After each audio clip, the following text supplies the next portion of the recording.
The air in the Galactic Assembly Hall was heavy, almost suffocating, as the haunting voice echoed across the chamber. It was a voice filled with desperation, trembling with fear, and laced with a sorrow so profound that even the coldest hearts in the room seemed to falter. This is Orion Prime. We are under siege. Our cities burn, and our people are taken. Please, anyone, save us. The message came from an Auralus, a species whose very existence seemed to embody peace and serenity. Their glowing, ethereal forms were said to shimmer like starlight, their bioluminescence a reflection of their harmonious nature. But now, their light was dimmed, their voices trembling under the weight of terror. The projection of the Auralus speaker flickered in the center of the hall, showing a blurred image of devastation. The once beautiful crystalline cities of Orion Prime, which sparkled like gemstones under the twin suns, were now reduced to smoking ruins. Fires raged through the delicate spires, and ash darkened the skies. The faint outlines of dusk-wraith marauder ships could be seen hovering like vultures, their shadows stretching over the broken land. Seated in the grand circular chamber, representatives of the Galactic Council whispered among themselves, their voices hushed but tense. The Auralus, known for their telepathic abilities and luminous beauty, were a species unaccustomed to violence. They had thrived for millennia without the need for weapons or war. Yet now, they faced annihilation at the hands of the Dusk-Wraith Marauders, a ruthless coalition of criminals and outcasts who thrived on destruction and chaos. Standing at the center of the chamber was Envoy Kaler, a tall, silver-skinned diplomat whose presence exuded an air of quiet authority.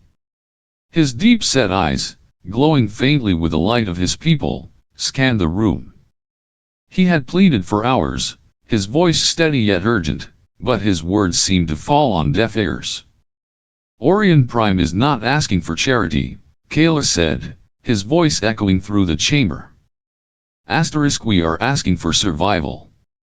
If no one intervenes, we will perish. Our people will be wiped from existence. But the council members hesitated. Some representatives shifted uncomfortably in their seats, their expressions a mix of guilt and indifference. Others outright avoided Kaler's gaze. Orion Prime is too far, one delegate muttered. Our fleets cannot reach them in time. And even if they could, said another, what would we do? The Dusk-Wraith Marauders are relentless. They would turn their fury on us next. Kaler's glowing eyes dimmed slightly, a sign of his growing despair. He could feel the fear in the room, the unwillingness to act. For all their advanced technology and grand ideals, the Galactic Council was paralyzed by politics and self-preservation.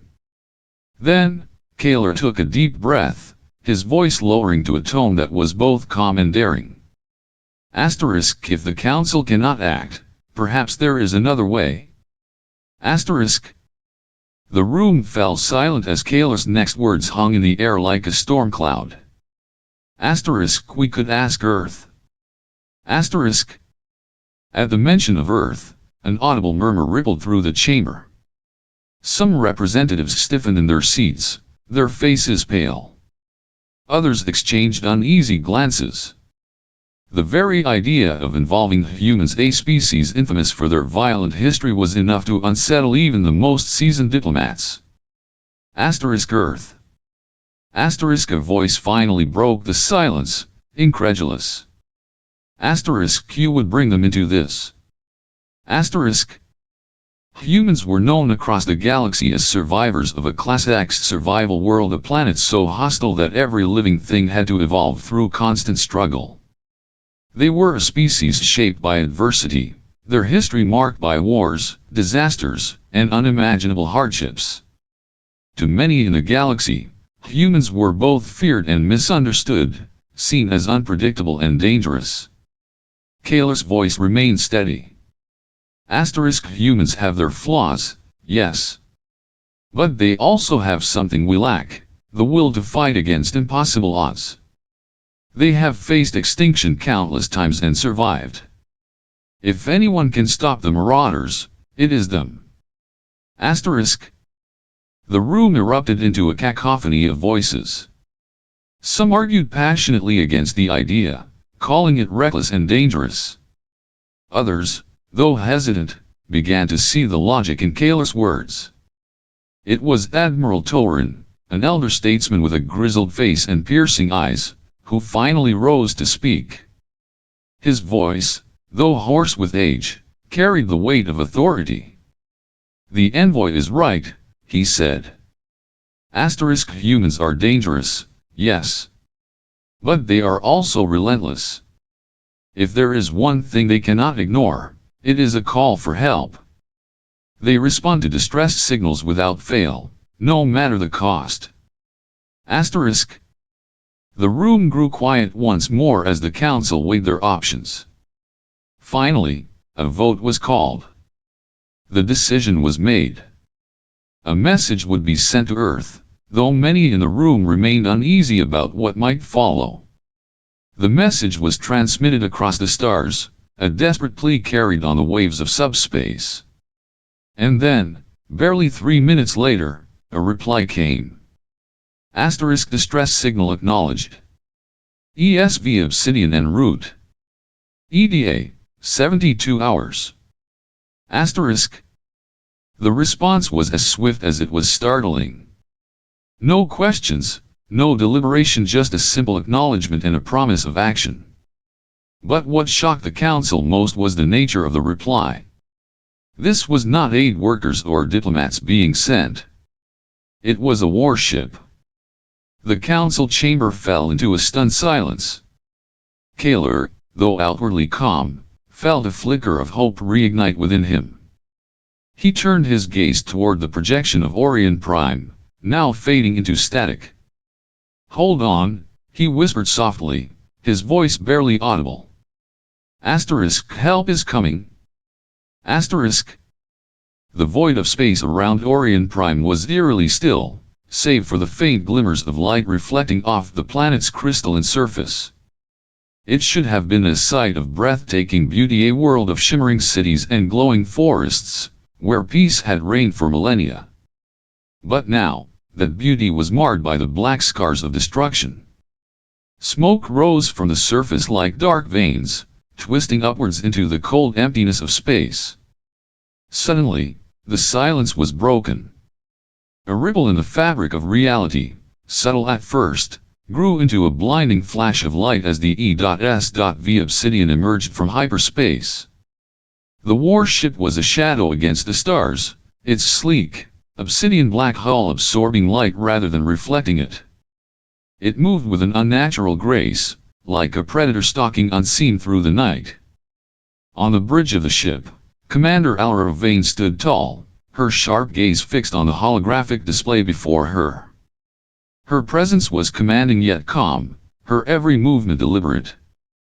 She was a leader forged through countless battles, her composure unshaken even in the face of the horrors now unfolding below. The crew around her worked in tense silence, their faces illuminated by the dim blue glow of their consoles. The devastation on Orion Prime was clear even from orbit. Cities that once sparkled like diamonds now lay in ruins, their crystalline towers shattered and burning. The once pristine rivers of light that ran through the city's channels of bioluminescent energy were now dark, their glow extinguished. Hovering above the planet were 7 dusk wraith marauder ships, scattered and disorganized. Their jagged, angular designs gave them the appearance of monstrous beasts, their hulls scarred and patched from years of brutal raids. They moved erratically, like vultures picking apart a dying animal, their smaller craft descending to the surface to plunder what remained. Alra's voice cut through the tension, calm but firm. Asterisk. Status report. Asterisk. A young officer, his face pale but focused, responded. Asterisk. 7 enemy ships in orbit. No coordinated formation.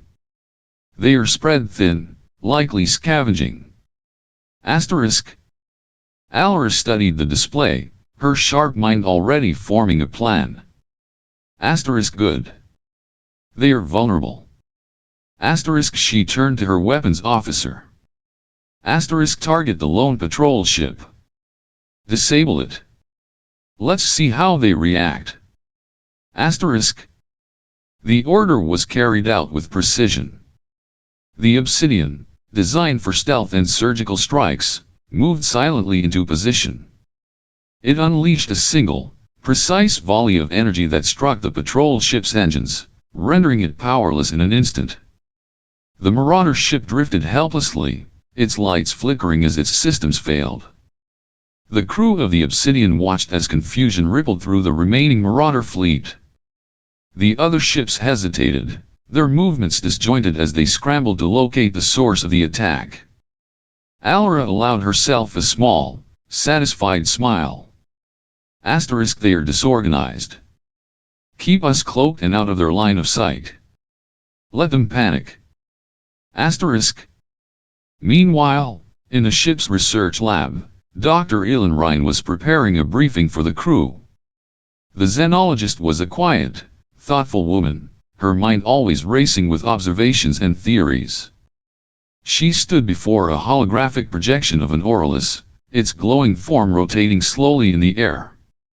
When the senior officers gathered, Elin began to speak, her tone measured but tinged with a deep sadness. The Aurelus are unlike any species we've encountered, she said. They've lived for thousands of years without war, without predators, without natural disasters. Their entire civilization is built on peace and harmony. She gestured to the projection, highlighting the faint glow that emanated from the Aurelus' translucent skin. They communicate through telepathy, not words.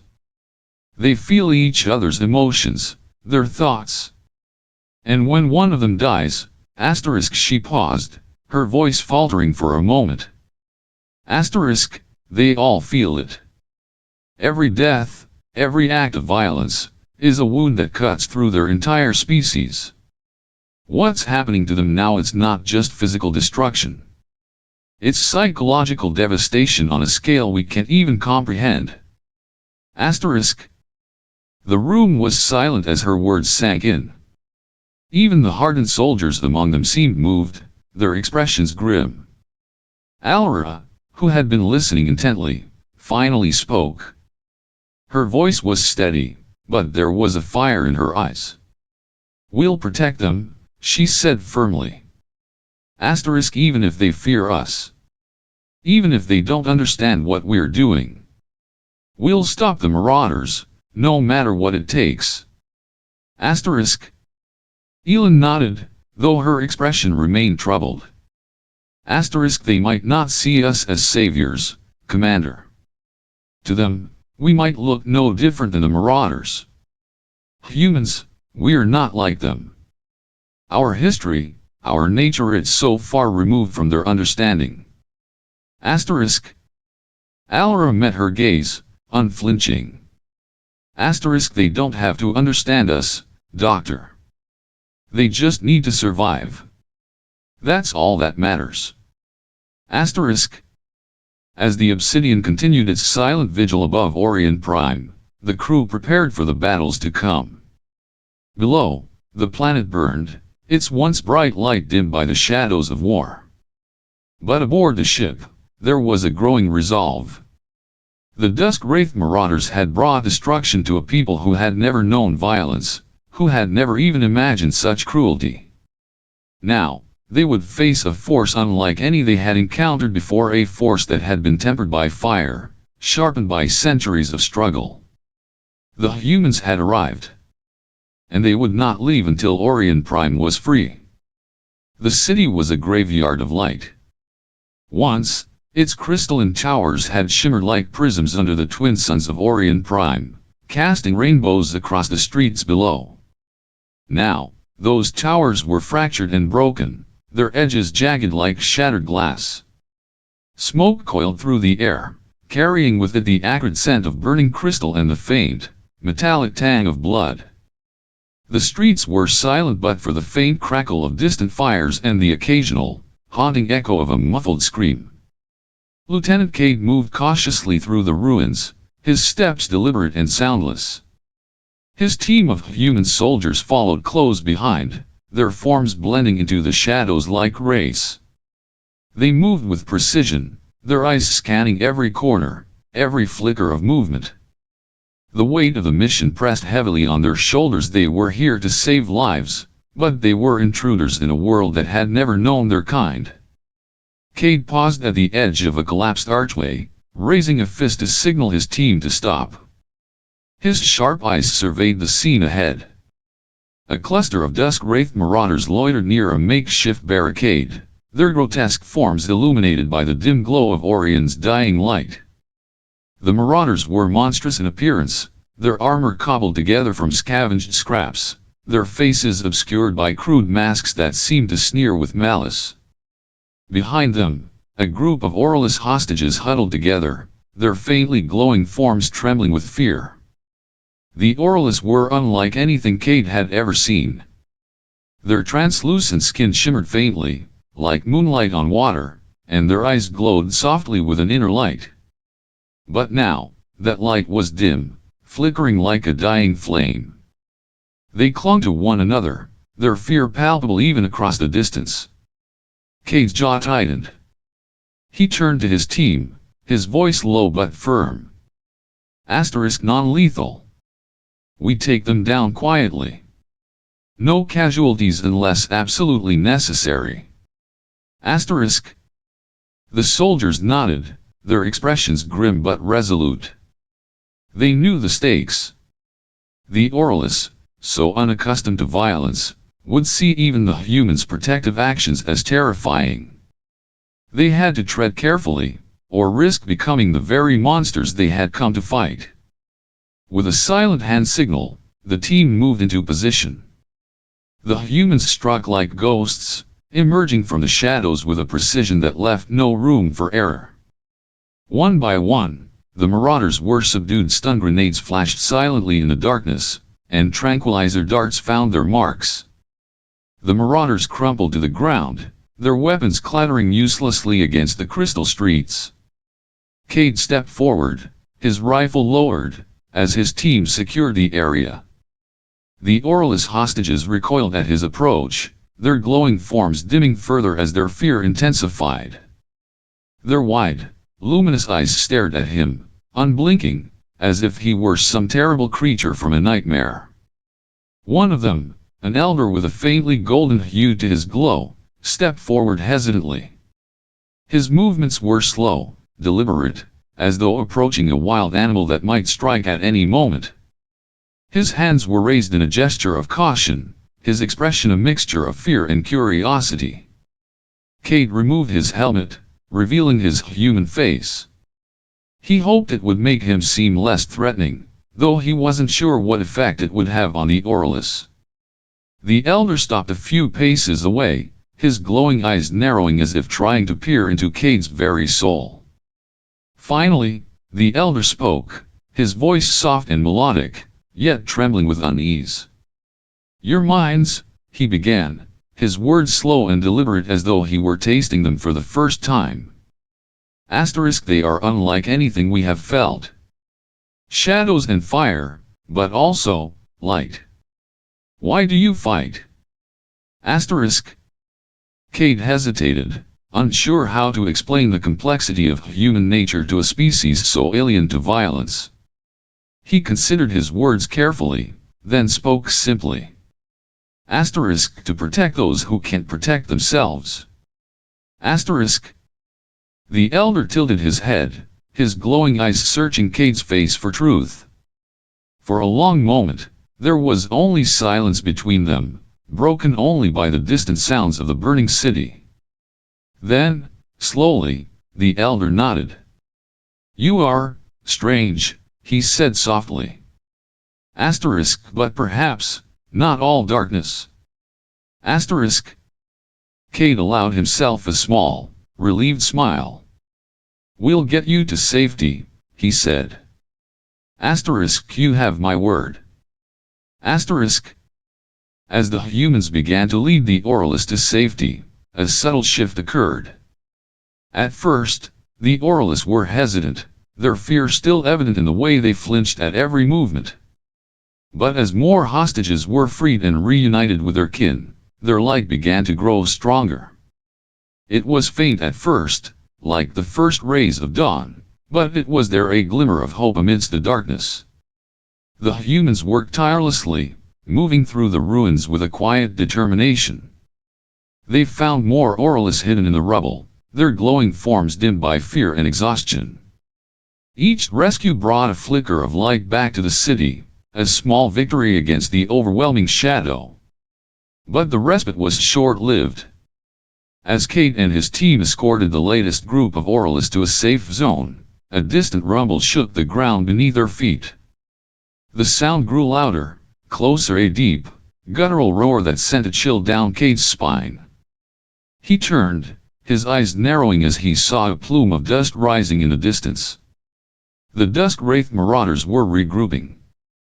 Their ships descended from the sky like blackened talons, and their forces began to converge on the city. The humans had disrupted their plans, and now they were coming back with a vengeance. Kate's voice rang out, steady and commanding. Get the Orioles to safety. We'll hold them off. The elder, Solon, hesitated, his glowing eyes filled with worry. You cannot face them alone. There are too many, Cade turned to him, his expression resolute. We don't leave people behind. Go. Now. Solon nodded reluctantly, his light flickering with a mixture of fear and gratitude.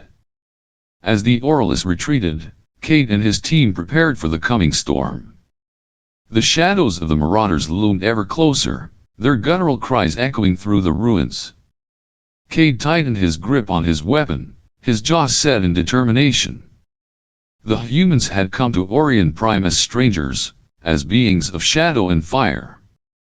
But now, they stood as protectors, ready to face the darkness so that others might see the light once more.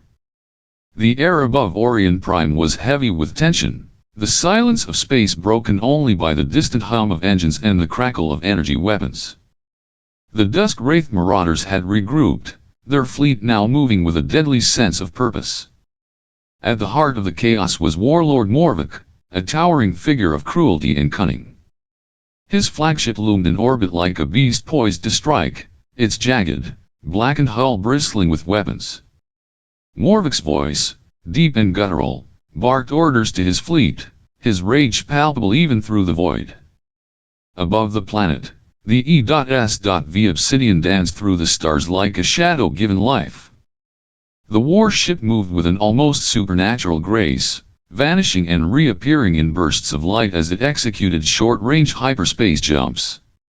Each jump brought it just out of reach of the marauders' weapons, leaving their fleet disoriented and vulnerable. On the Obsidian's bridge, Commander Alra Vane stood at the center of the chaos, her voice calm but firm as she directed her crew. Her sharp eyes never left the tactical display, where the marauder fleet's movements were tracked in real time. Keep them guessing, she ordered. We can't let them pin us down. Focus fire on their engines, cripple their mobility. The Obsidian's weapons flared to life, precise bursts of energy slicing through the darkness. One of the marauder ships shuddered under the assault, its engines sputtering before it began to drift aimlessly. But the marauders were relentless, their ships closing in like a pack of wolves, their weapons blazing. Alra's jaw tightened. They are adapting, she muttered. We need to end this before they overwhelm us. On the surface, the battle was no less intense. Lieutenant Cade's team, scattered across the ruins of the city, fought to hold their ground against waves of marauder reinforcements. The once silent streets now echoed with the sounds of battle shouts, the crack of energy weapons, and the guttural roars of the marauders. Cade crouched behind the remnants of a shattered crystal wall, his weapon raised as he scanned the battlefield. The marauders came in relentless waves, their crude armor glinting in the flickering light of the fires. They fought with savage ferocity, their weapons brutal but effective. But Cade's team wasn't alone. The Orlis, once paralyzed by fear, were now beginning to fight back not with weapons, but with their unique gifts. Their telepathic abilities allowed them to sense the marauders' movements, their glowing forms darting through the shadows as they acted as scouts for the humans. An Orlis scout, her glow faint but steady, appeared at Cade's side. Her voice, soft yet urgent, echoed in his mind rather than his ears. They are moving to flank you. 3, no, 4 of them. Behind that ridge. Cade nodded, signaling to his team. They are trying to surround us. Hold the line. The humans adjusted their positions, cutting off the marauders' advance. Cade couldn't help but glance at the Orlis scout, a flicker of gratitude in his eyes. Good work, he said simply. The scout hesitated, her glowing eyes studying him. For a moment, she said nothing, but then she nodded, her light growing just a little brighter. As the battle raged, something began to shift. The Orlis, who had once seen the humans as predators, now began to see them differently. They watched as the humans fought not for conquest, but for protection, risking their lives to shield the Orlis from harm. Elder Solon, standing amidst a group of rescued Orlis, observed the humans with a mixture of awe and sorrow. They burned so brightly, he murmured, his voice heavy with emotion.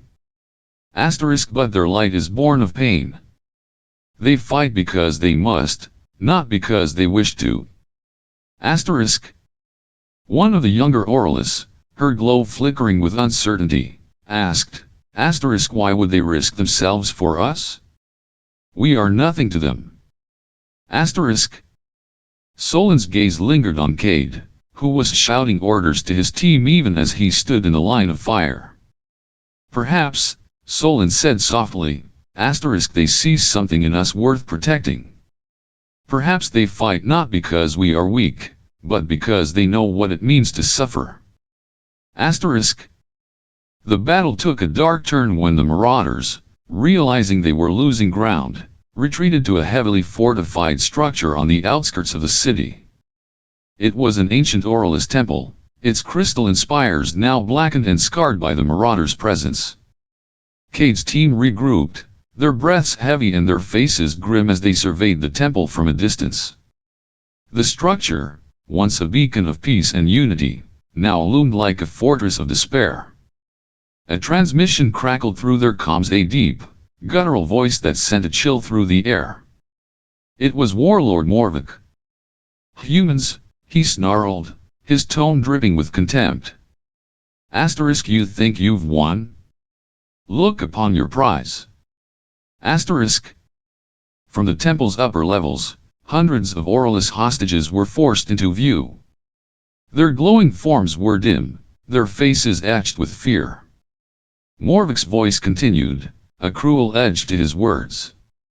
If you attack, they die. Every last one of them. Their blood will stain this temple, and it will be on your hands. Cade's fists clenched, his mind racing as he considered their options. The temple was heavily fortified, and Morvik's forces were dug in. A direct assault would be a massacre not just for the humans, but for the hostages as well. Elder Solon stepped forward, his glow faint but steady. You cannot fight your way in, he said.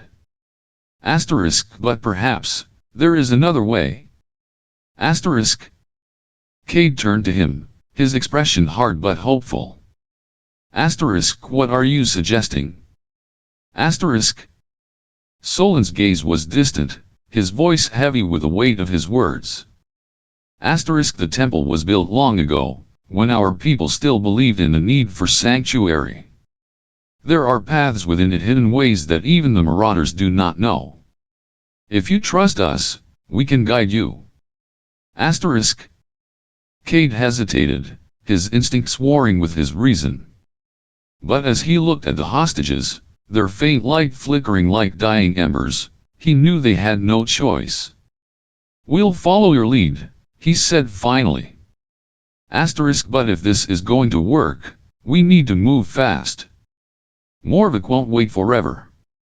Asterisk. Solon nodded, his glow growing just a little brighter. Asterisk. Then let us begin. Together. Asterisk. As the humans and Aurelius prepared to infiltrate the temple, the air was thick with tension. The battle was far from over, and the shadow of Morvik loomed large.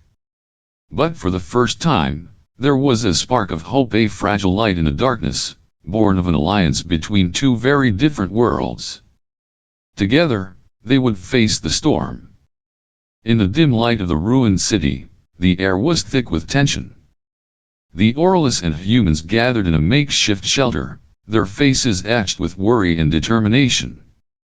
The faint glow of the Aurelius cast an eerie, otherworldly light over the scene, their soft luminescence flickering like dying stars.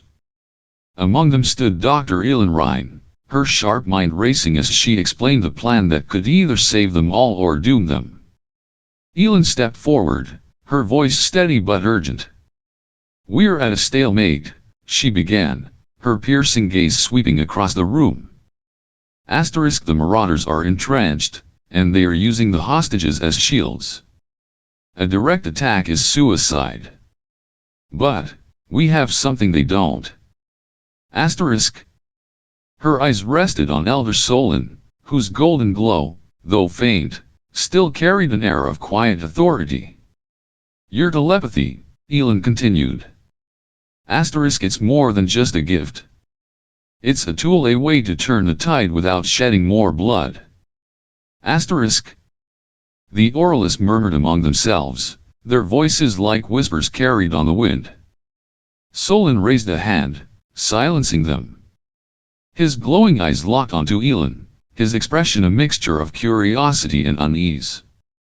Asterisk. What are you suggesting, human? Asterisk. He asked slowly. Elin took a deep breath. A psychic disruption, she said, her voice firm. Asterisk. If you and your people amplify your telepathic abilities, you can overwhelm the Marauders' senses. Their technology, their minds, it's all tied together. If we create enough chaos, they won't be able to focus, and we'll have the opening we need to strike. Asterisk. The room fell silent. The Aurelius looked at one another, their glowing forms dimming as doubt crept into their minds.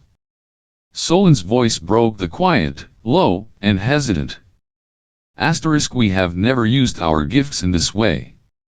It feels wrong. Our telepathy is meant to connect, to heal, not to harm. Asterisk. Elin stepped closer to him, her voice softening. Asterisk. This isn't a weapon, Elder Solon. It's a shield. You won't be attacking them, you'll be protecting your people. Think of the lives we can save. Your hostages. Your children. This is our best chance. Asterisk. Solon's glow flickered, the weight of the decision pressing heavily on him. He glanced at the other Aurelius, their faces filled with uncertainty, and then back at Elin. If we do this, he said quietly, asterisk, it must be done carefully. We cannot let our light become a shadow. Asterisk. Elin nodded, her expression solemn. Asterisk, I understand. And I'll be with you every step of the way. Asterisk. Meanwhile, Lieutenant Cade and his team were deep beneath the surface, navigating the ancient tunnels that twisted and turned beneath the temple. The air was damp and heavy, the walls glistening with a faint, crystalline sheen that seemed to pulse faintly in the darkness. The tunnels were a relic of the Aurelius past, built long ago as sanctuaries in times of crisis. Now, they were the humans' best hope for a stealthy approach.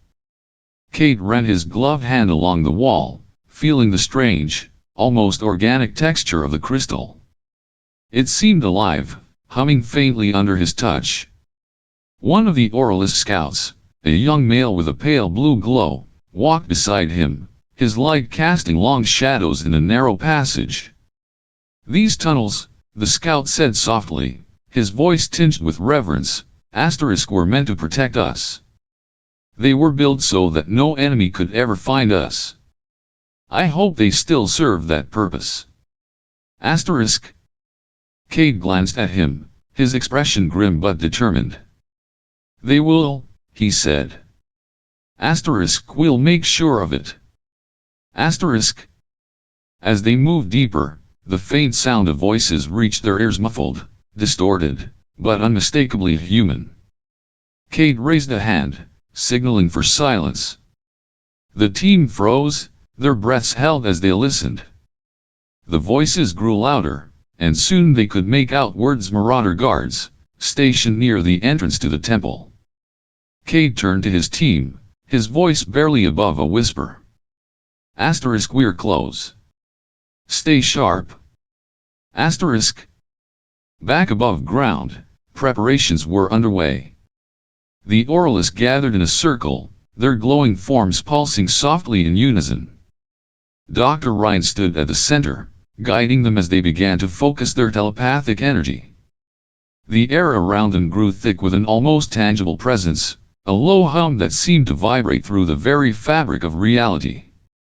Elder Solon stood at the edge of the circle, his expression grave. He could feel the strain on his people, the effort it took to channel their collective energy into something so unnatural. But he also felt something else, a flicker of hope, fragile but growing. "We are ready," Solon said finally, his voice steady despite the weight of the moment.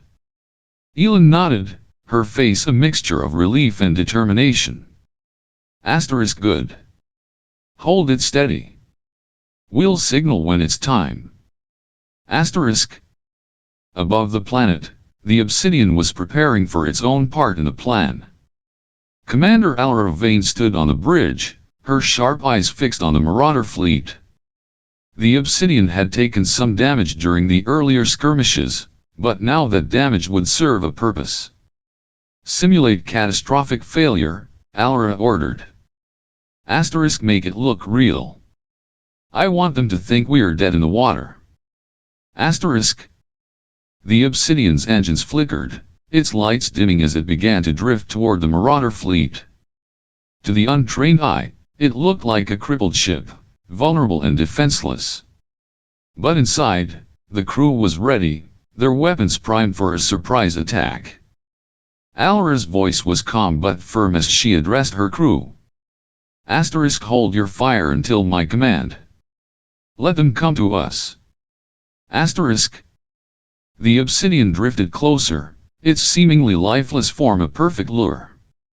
The Marauders, sensing an easy target, began to close in, their ships moving like predators circling wounded prey. As the humans and Auralists prepared for the final phase of the plan, the tension was palpable. Cade's team was in position, hidden in the shadows of the temple's lower levels. The Auralist psychic disruption was building, the hum of their energy growing louder, more intense. And above, the Obsidian drifted ever closer to the Marauder fleet, its crew waiting for the perfect moment to strike. Elder Solon closed his eyes, his glow brightening as he joined his people in their telepathic effort. He could feel the strain, the weight of their collective energy pressing against his mind. But he also felt something else, a sense of unity, of purpose.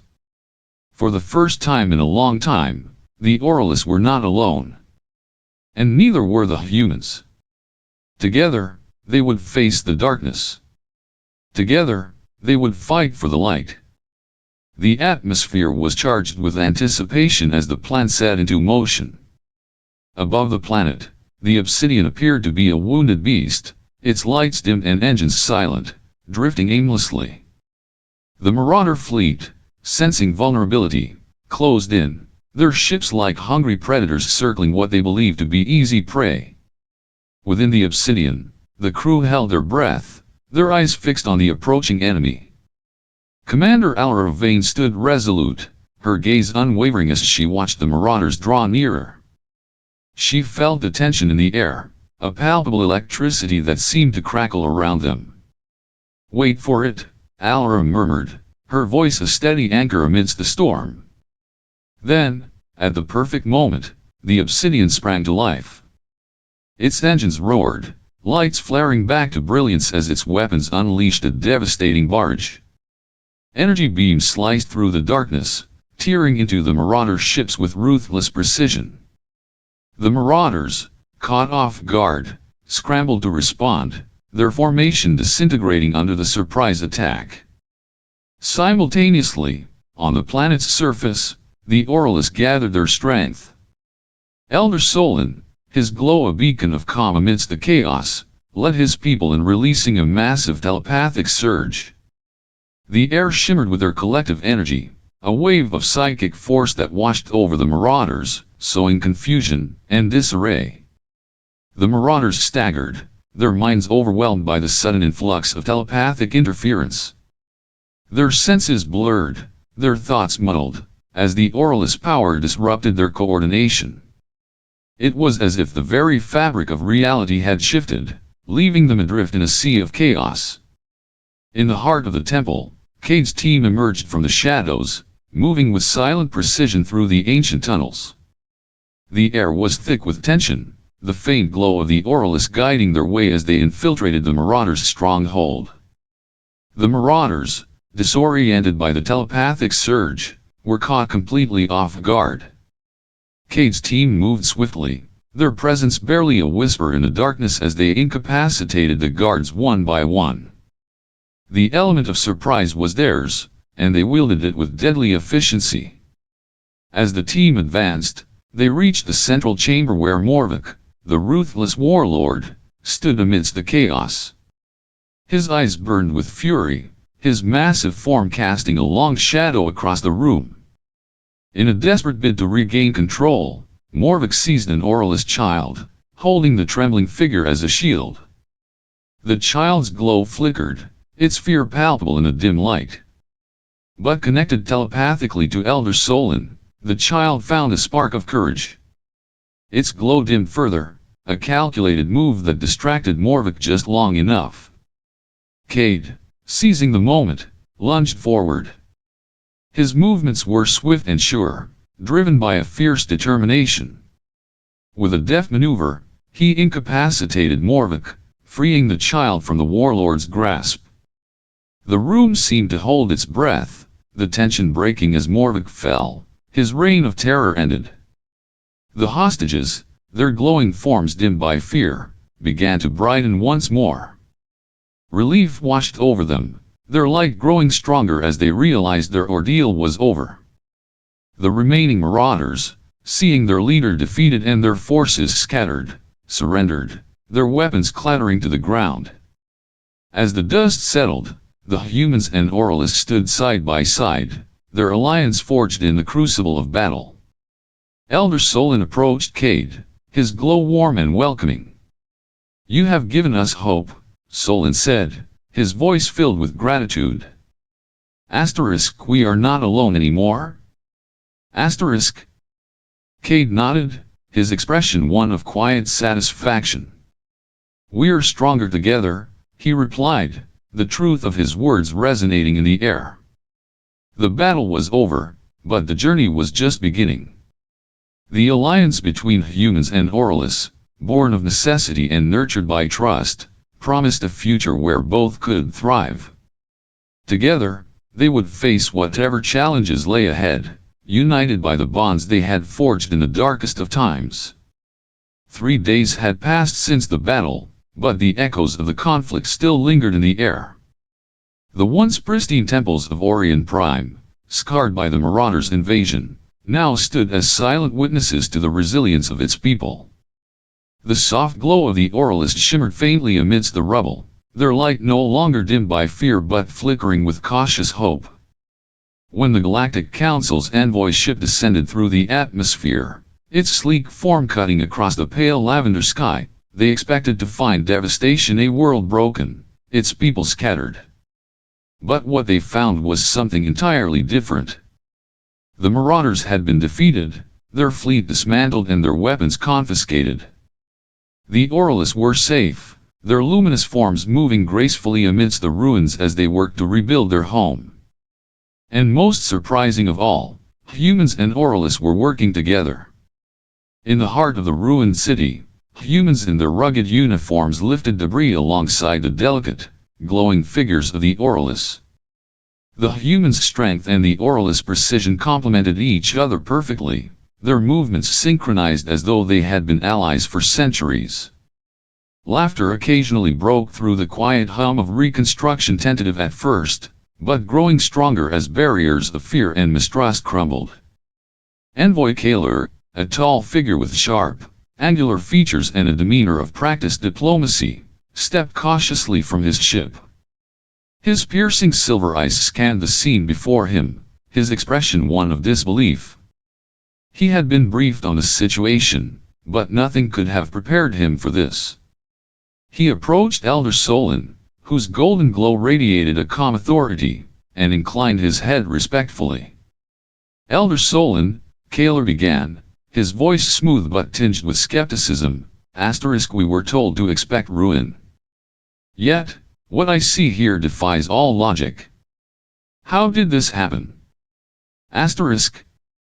Solon's glow brightened slightly as he replied, his voice deep and steady. *, at first, we feared the humans.